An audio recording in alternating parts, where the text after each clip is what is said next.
রাসূলুল্লাহ সাল্লাল্লাহু আলাইহি ওয়াসাল্লাম বলছেন, আয়েশা রাদিয়াল্লাহু তাআলা তিনি বলছেন, সালাতুল ফজরি খায়রু রাকাতাল ফজরে খায়রুম মিনাদ দুনিয়া ওয়া মা ফিহা।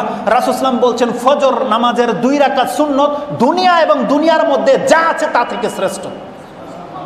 তার মানে একজন খেলতামশা করে ফ্ল্যাটের মালিক হয়ে যেতে পারে। আল্লাহ বলছেন, বান্দা তোমার 2 রাকাতের মূল্য দুনিয়া দেওয়ার মতো তো আমার কাছে কিছু নাই।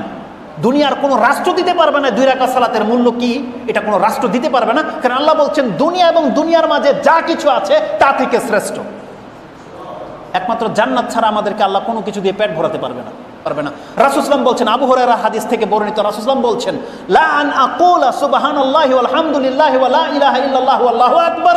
আমি মুহাম্মদ সাল্লাল্লাহু আলাইহি ওয়াসাল্লামের মুখ থেকে যদি এই 4টা কালেমা কোনোদিন সকালবেলা বেরিয়ে যায়, আমাকে যদি আল্লাহ তৌফিক দিয়ে দেয় যে আমি মুহাম্মদ সাল্লাল্লাহু আলাইহি ওয়াসাল্লাম 4টা কালেমা শুধু পড়েছি, সুবহানাল্লাহি ওয়াল হামদুলিল্লাহি ওয়া লা ইলাহা ইল্লাল্লাহু আল্লাহু আকবার, রাসূলুল্লাহ সাল্লাল্লাহু আলাইহি ওয়াসাল্লাম বলছেন, আহাব্বু ইলাইয়া মিম্মা তালাত আলাইহি শামস।